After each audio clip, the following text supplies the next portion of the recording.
cinema like Albert Pinto Ko Gussa Kyun Aaya Hai, and his new book Memory in the Age of Amnesia is rage against the dying of the light and an interpretation of the political history of India through personal stories.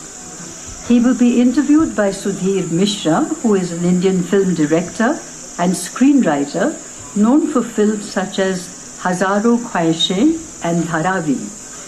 Sudhir has a 30-year career and has received 3 national awards from the President of India, as well as the equivalent of knighthood from the French government.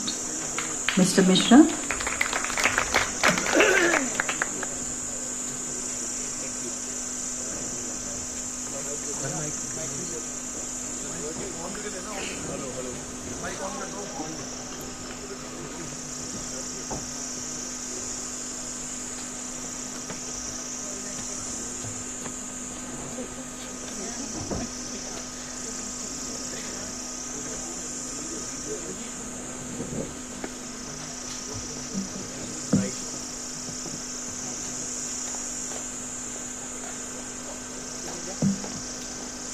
Hello, can you hear me?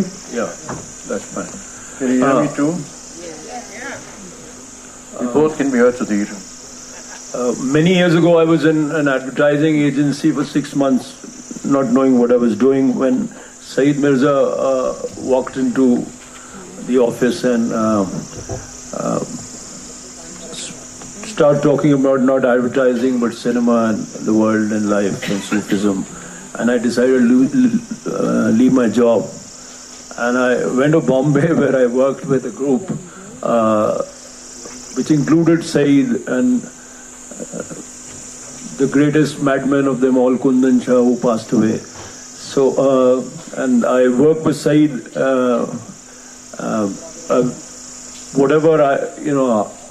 for a small town boy, the world kind of opened up. And these are the people who triggered my mind. So it's an honor and to introduce to you the person who kind of fiddled with my head, messed it up a bit. I would have been a very straightforward man if not for them. बाजी चाहे अतफाल है दुनिया मेरे आगे, होता है शब रोज तमाशा मेरे आगे. I sometimes, when I look at Saeed, I kind of think of these lines. But I would add that he looks at this tamasha that the world is. It's a kind of tragicomedy, sometimes mainly a comedy. But he looks at it with wisdom and a kind of a compassion. Saeed comes from a kind of in a sense, a tradition. And I don't know if many of you know, but there was once a man called Saeed Mirza who came to Bombay and then started writing, and he wrote some of the films that we all know, Waqt, Naya Daur, a lot of B.R. Chopra films. That's the tradition that Saeed Mirza was Saeed's father. The Akhtar in between is Saeed Akhtar Mirza, so Akhtar Mirza is a screenwriter. And but it's also very interesting that when Saeed writes a book, he doesn't address it to his father. It's not letters to Abba, it's letters to Ammi. So I guess that he will speak about a lot, and we'll discuss this new book of his, and we'll try and make it uncomfortable. Because Saeed and I have had very comfortable conversations, and we can sort of pat each other on the back, and we can agree on most things, But let's sort of be a little provocative. But before that, this new book, Memory in the Age of Amnesia, it's fascinating, the title, and perhaps Saeed would like to read out something. So you get, for those of you who have not read the book, you get an idea of where he's going from the book itself, and not my interpretation of it. Yeah. I'm really sorry. Is it on? Yeah. I'm really sorry to interrupt the session, but there is a car with DL12CB3349 which needs to be moved, please. It's blocking someone who needs to get away urgently. Thank you, and sorry again. So over to Saeed then. He'd read out excerpts from the book. I told Sudhir that before we get down into our confrontational positions, I need to let the audience know. Louder. I need to let the audience know as to a little idea about the book. It's called Memory in the Age of Amnesia. It's a little page and a half. It says, why I write. Is it because this is a messed up world that needs to be decoded? Perhaps. Is it also because I am messed up too, and I feel the need to unburden myself? Once again, perhaps. Or, to combine the two uncertainties, is it because I'm messed up, because we live in a messed up world which has a messed up economic and political system that cannot guarantee most of the people on the planet any assurance of a job, decent education, affordable health care, or the shelter of a home? A system that cannot, in fact, guarantee anything. That seems to be the answer. The net result is an alarming rise in inequality and anger, which has led to vicious sectarian and nationalist hysteria across the world, as ordinary people try to make some sense of this state of affairs. This era of uncertainty has been exacerbated with the engineering of horrific wars that have left hundreds of thousands of dead and created millions of refugees who are trying desperately to escape to safer futures. Millions more economic migrants trying to reach lands that can give them some semblance of dignity. We are living in a world of social, political, and economic upheaval. Can I decode all of this? I don't know. What follows is a series of essays, tales, folk tales, sometimes tales within tales, conversations, random encounters, metaphors, and soliloquies. Some are real, some imagined. It mixes up the past with the present and India with the world, and looks through this fog to the possibility of a future.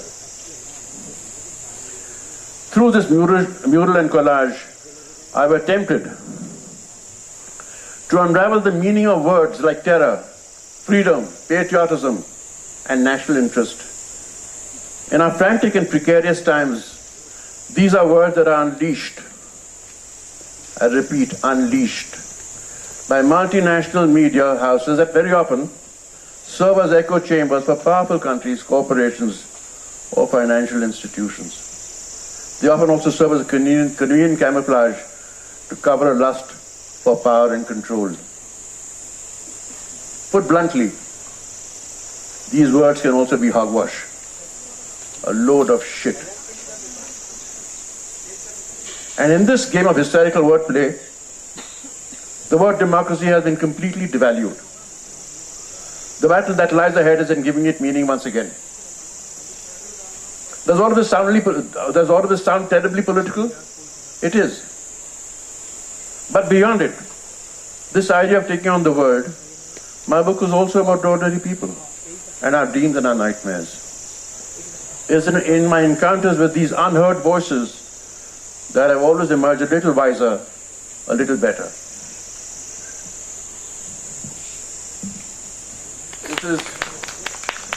This is the first stage. You get an idea of why you are buying the book. And if you don't want to buy it, please don't. I'm not interested in peddling it. But if you do buy it, I would like to have a conversation with you after you having read it. It would be nice to have a conversation with people who've read the book. I'll go on to another piece, Sudhir. I'm sorry for this because please want to have a dialogue. But I need to have another piece, read another piece to give you an idea as to where I'm heading.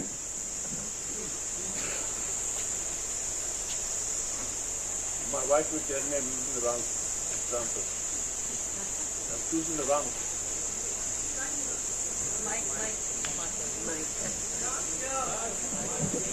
My wife might tell me that I've chosen the wrong passage, but nevertheless, Jennifer, I apologize, but this is what I wanted to read. It was early January 1993 when Mumbai began to burn. My friends and I traveled around the city to see and document the mayhem and the slaughter the thugs of a political party had unleashed on a hapless Muslim population. Quite a few Hindu unfortunates died too, butchered by Muslim thugs. I apologize for dividing deaths by religion. But when more than 90% of the fatalities in a communal rioting are people belong to one community, anybody with any sense of balance would know it is a targeted massacre.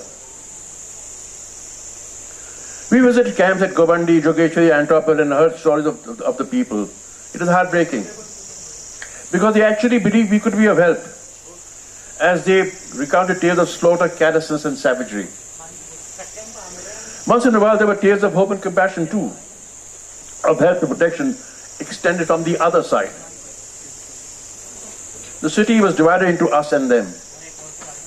Later I traveled to other areas in the city, especially the eastern side, and the sights I saw were horrific. The official estimates revealed that more than 1,000 people were murdered. But the figures did not reveal that what was that whole neighborhoods were destroyed and the empty shells of burnt out shops, trucks and workshops grimly sent out a loud and clear message to the minorities. It would take a long time for them to rebuild their lives. The final grotesque act was when a series of bomb blasts ripped through the city and hundreds of innocent civilians were killed.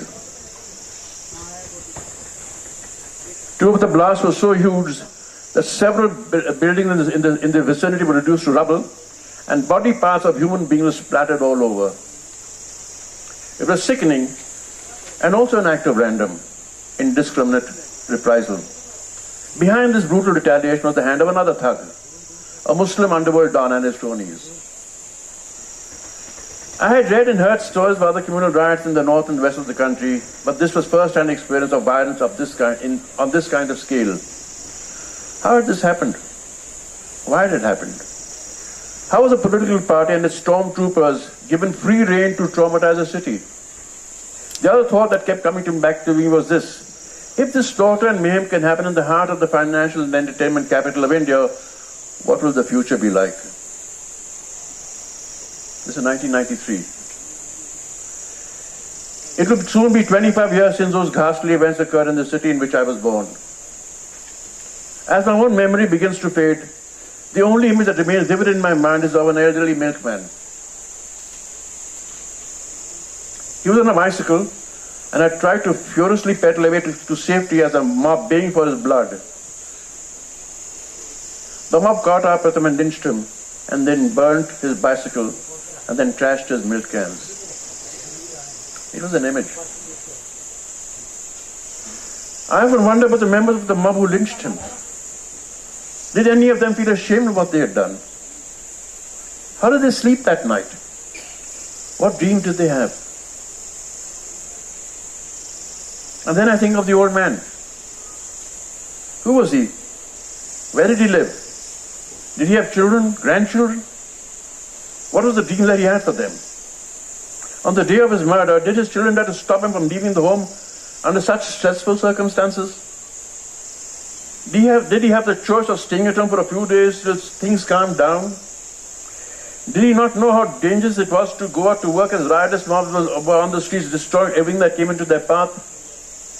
Did he not know that for an uncaring administration, it did not matter whether he lived or died? And finally, did he not know he was a man of no consequence?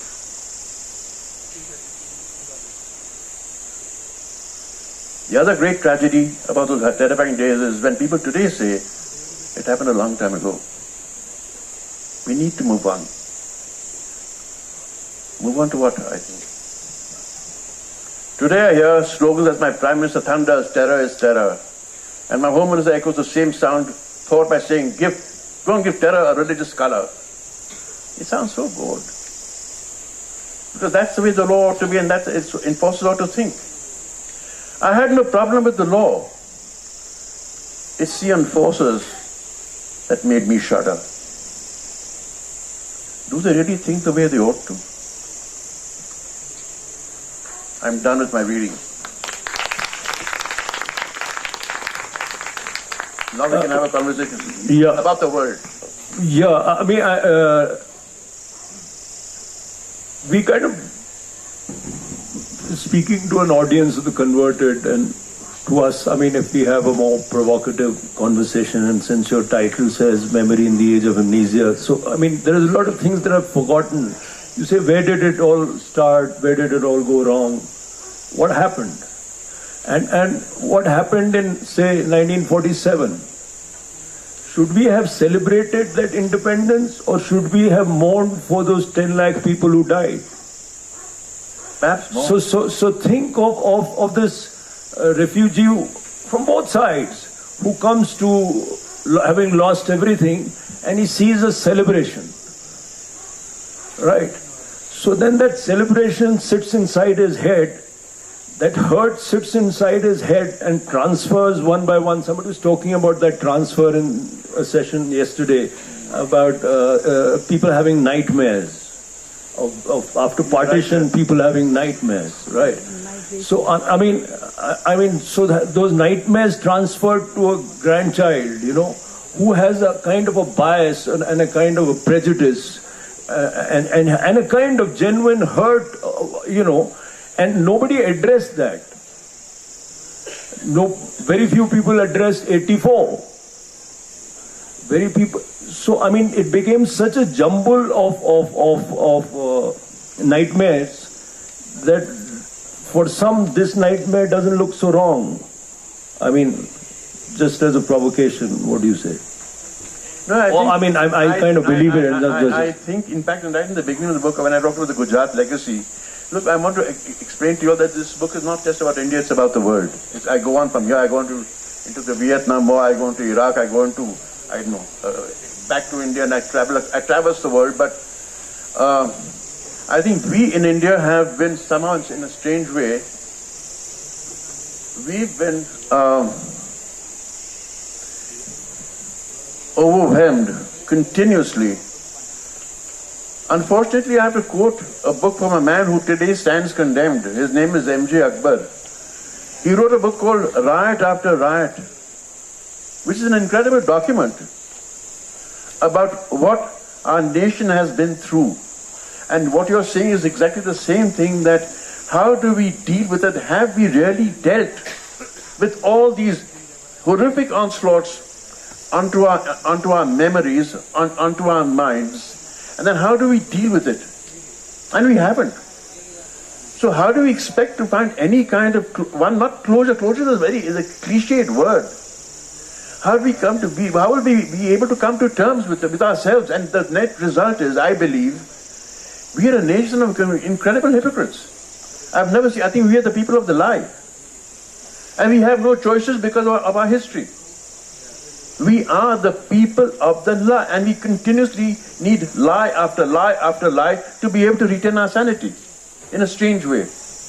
I can give you an example which I think is critically important. I was conducting a class with some second-year direction students at the Film and Television Institute of India in Pune. And I was writing a script. In fact, I was writing a script called Naseem, my last film, in which after that I said, and I'm not making any more films, I've had enough, I've written the epitaph of my country. Which is true, it was the epitaph of my country. But the point I'm getting at, those 10 students wanted to join me on the script. And I was incredibly angry because at that particular point of time, the Babri Masjid has been brought down, and I'd lived through the 1984 riots because I happened to be in Delhi when those riots occurred. It's traumatized me. My wife, I was not my wife, but then they told me stories of what happened. So I'm traumatized by these things, and then you've got this Babri Masjid and what followed and the mayhem. Now these young students wanted to join me on the script. And I was very angry, and I said, on one condition, you can join me. And I said, what's the condition, sir? I said, I'm going to ask you questions. If I agree, I said, I'm not being democratic. I'm not interested in being democratic.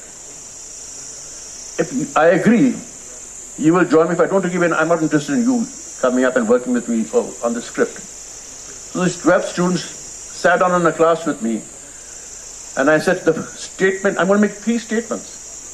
Statement number one. We are as tolerant or intolerant as any other country in the world. We are not unique. Those who agree with me, raise your hands. There are 12 students out there. One young boy raised his hand. His name was Karthik. He was from Madras, then it's become Chennai now. And Karthik raised his hand. I said, Karthik, to defend yourself with your peers. I'm not interested. I want to hear a debate among all of you all. And I promised you for 45 minutes a debate ensued with the students, among the students themselves. After the debate was over, all the 12 hands went up. Yeah, they agreed. Because Karthik was irrefutable logic. But he came with like a hammer and all the students put their hands up. I said, okay, now statement number two. We are as violent or non-violent. What was the first one? Tolerant. We are as violent, non-violent as any other country in the world. All the hands went up. Because the first one knocked the entire argument out. I reflect on that conversation, that debate. What was I trying to prove? I was trying to tell those young people who are going to be filmmakers for tomorrow, for God's sake, avoid the cliches about yourselves. आईने में अपने आप की झांक के देखो, झूठ मत बोलो. Half the cinema that we create are complete lies. And if it continues, that it perpetuates. What are you talking about? It just continuously perpetuates. It's relentless. How do we break free? And have a serious discourse about ourselves? I don't know. But somewhere's got to start. It has to start. Otherwise, I really believe there'll be hell to pay. Quite honestly. Look, I'm 75 years old, Sudhir. I'm on the other side of the hill. But I despair. I despair because I really quite honestly feel that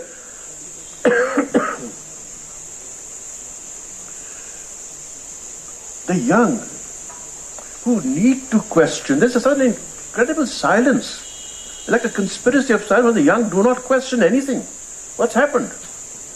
Yeah, but I mean, the young do not question, and the young are often berated for it. The young have a world which is handed over to them by us. That's true.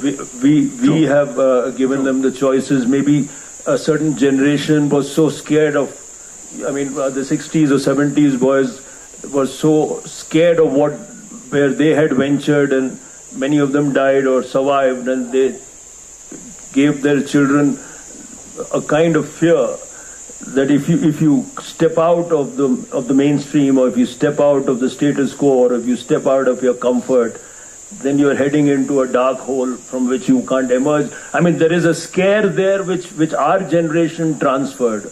Where do the young and that one question, and we can look at India as not as violent, but every civilization is based on a premise. I can look at that, or I can say that despite whatever, we have managed. And that despite whatever, if film or everything is a fiction, and we all have to live by a certain fiction, then what is the fiction by which we live by? We can either live by a despairing fiction, or we can live by a fiction which says that we have and can, and there is a possibility of forgiveness, of moving on, of holding hands, of an idea of a civilization which may not have fructified, but which has a better dream than most. To answer, it's such a complex issue, and I tried to answer this question about actually, Sudhir. It's surprisingly, it's called a solidity. This is the belief I live by. And I'd like to answer this. And nobody has an answer to every single question. And I don't. But the point is, at least if we can try to sort of to question. Now, the reason I'm saying this is because as we were talking, there's a soliloquy in my book, which attempts to answer exactly what you're saying right now.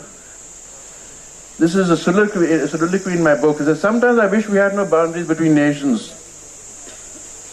It's utopia. Of course it is. Sometimes I wish we had no boundaries between nations so that words like national interest, patriotism, territorial integrity, and strategic assets would no longer be used to manipulate opinion, bludgeon dissent into submission, treat dialogue as weakness, and most importantly, camouflage more sinister and insidious agendas. When and how did these terms emerge? Who defined them? I also ask because strange thoughts are now crowding my mind. When the French proclaimed the ideals of liberty, equality, and fraternity, what exactly did they have in mind? Did these words extend to the people in the vast swathes of land that the French would soon colonize in West and North Africa? When the American Declaration of Independence proclaimed that all men are equal, did it include the hundreds and thousands upon thousands of slaves coming to the land, and also the slaves of quite a few of these founding fathers in their vast cotton, tobacco, and farming estates?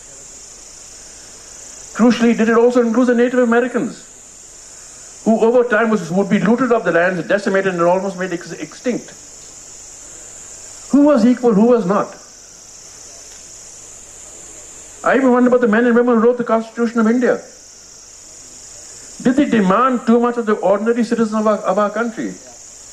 Were we worthy of those lofty ideals that they envisaged? I don't have an answer. I have questions. And I'm not trying to say that I have an answer, but all I know is if we do not ask, we will never get anywhere, and we will be reduced to an era of smugness, which terrifies me. And I think we are in the era of smugness, which terrifies me. Yeah, I think so. Are we in the era of smugness? Or I believe so. Or are we in the era of a counter question which we have left unaddressed? Therefore, other people have grabbed those questions. I mean, you have allowed those questions to be grabbed. I mean, just for instance, you know, the idea of Kashmiri Pandits, right? Now, when I sort of went up on stage to say that Kashmiri Pandits have been wrong, a lot of my friends said, have you changed your views? I said, why would you say that? Because I stand for Kashmiri Pandits, does that mean I'm not secular anymore? Right? So I mean, because we have left, and it is a fact that we left some of those questions unaddressed, and which is why somebody else grabbed those questions and ran. We have left a lot of, we have left Ambedkar behind in the past 40 years. Therefore, but Ambedkar is valid. Therefore, people, and you cannot escape him. Therefore, you might not like it, but people sort of work with his ideas or claim him. Because we left him unclaimed. Because we went off with one narrative where only we were right. Where the Brahmin upper class to which I belong, right, sort of claimed that they had condescendingly the answers for those that were socially not their equals, but they supposedly had the answer, even though they never had the lived experience. So they refused to listen to the lived experience, which is why Mayawati is born. And she's valid. Absolutely. And she's a great leader. And she may not fit into nice little slots of how a great leader is. And nor does Lalu Prasad Yadav. So, they have their narratives and they have a lived experience, and people connect and they know how to have a conversation with their own. And we did not have a conversation. And that was what was left, I feel. I mean, the idea fundamentally is the idea of the subaltern history, which is never recognized. So this Cambridge Oxford view of India, which then got mixed up with whatever upper caste condescending do-gooders, stop listening to the real subaltern conversation and dismiss the subaltern experience and therefore had discussions in haloed places, but what happened and there were so many people bereft of for example, even language. So for example, a lot of younger people will today tell me that Urdu cannot anymore be the language of film dialogue. A lot of younger, secular, nice, independent filmmakers tell me that. Because they came from certain small towns where their fathers did not speak with the right talaffuz and they were looked down on. And they want to tell those stories of their small towns and their backgrounds which does not have that language. Absolutely. So I'm just saying this condescension it is called harmed Urdu. The Brahmanization of the word. Yeah. So the way it happened, so therefore the narrative is slipping away sometimes where we are not, and then we are saying that, oh, we act hurt, we are upset. Oh, how dare these people whom we looked at with such condescension and whom we would have helped betray us and go somewhere else. But you betrayed them. Absolutely. Sorry, as a question. Yeah, Well, I want to make one more provocative statement. After which you can ask. I'm just being the other side. Don't worry. No, I just want to make one more. The idea to me is that I'm wearing something here. Deliberately. It is a statement that I'm making simultaneously. It happens to be Palestinian. I'm wearing it here. Why am I wearing it here? It's a cause lost. It's a cause lost, disenfranchised. And people are dying every single day and nobody gives a damn anyway. I have memory. I have not lost my memory as yet. And I refuse to lose my memory.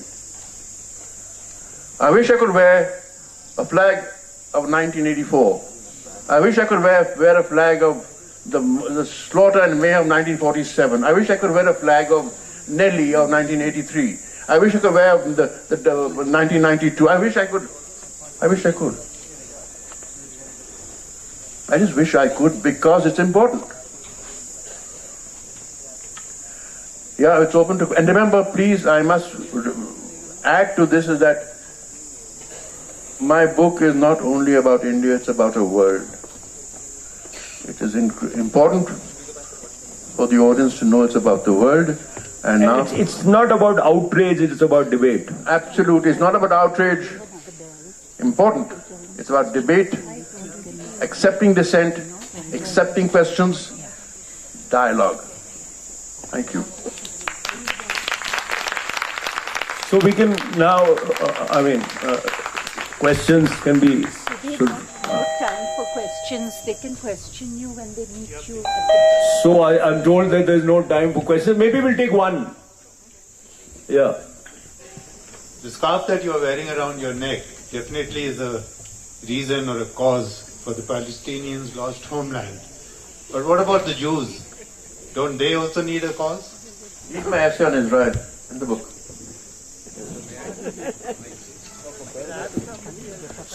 So, I think we have to go into the others. I see your point, sir. Read my essay on Israel. It's in the book. But I know whose side I'm on. Please. I am not. So maybe the questions can be asked to Saeed after the set, because I think we have to go into the other session. We can talk about that. We can talk. Saeed's around. The book is here. And I'll give you a whole discourse on history. Yeah. From the Zionists of 19... So, the last question. Yeah. Let's assume it's 2019. We have the temple. We have? The temple. Okay. The Ram Mandir. We also have a Hindu Rashtra. Will that get us peace, tranquility, progress, prosperity? Would you like to dwell on it? Sir, you asked a question yesterday. You asked a question, I remember you from the back, I was sitting at the back. I said, that's a provocative question. And that's a good question that you asked. I think it was to do with, oh God, what was the earlier question that you asked? And Sir, I've been asking a lot of questions, I have forgotten. You asked a question earlier and at some other session and said, that's a damn good question. It says, it had to do with, because the stage was smug. They had the answers, and then you asked a provocative question. I forget what it was, but coming back I think it was related. There are no easy answers, but you can talk to Saeed. Then I excused Mr. Shashi Kapoor if he didn't answer that question. He sidetracked the question. Coming back. Because even the Congress is now mixed up. That your question is simple. How can we solve the contradictions of an economic and political system, like I said right in the beginning, because everything stems from there. All the issues and the fissures of society, whether they become ethnic, linguistic, religious, they stem from other systems which we're not even talking about. I want to know, when I say, why am I a Hindu? I want to know why you're a Hindu. I want to know why you're a Hindu. Don't be a Hindu. Why am I a Muslim? Don't be a Muslim. Forget, it's a waste of time. The question that you asked, Mandir banaiye aap, or ye masjid bana di, I don't know. To me, it's so immaterial to a larger issue which we always tend to ignore. Banaiye mandir, and I'm sure that a lot of Muslims say, yeah, kya bol raha hai, Saeed Mirza ka naam hai. Build a temple there. You think it's going to solve the problems of India? You build a masjid there, yeah? What do you think? You think these problems have come out of a mandir or a masjid, for God's sake? Sir, a hospital or a educational institute bana dijiye. You will never know solve the problem. But a hospital is a better choice. But that will not solve the problem of this country either. But at least it's a step forward in the right direction. I have no hesitation in saying these are... Let things come to the center before they go left and right. We are all wanting things to come to where we want them to be. One book That's I the have problem. chosen to Anyway, read. It is Mr. Saeed Mirza's book which I will be purchasing. please buy it. Please buy it and talk to Saeed after. And if you don't want to buy it, please don't. I'm not peddling book. I don't peddle anything. I only peddle books and ideas. Saeed is around and you can have a conversation with him. We're over to the next session. Thank you so much.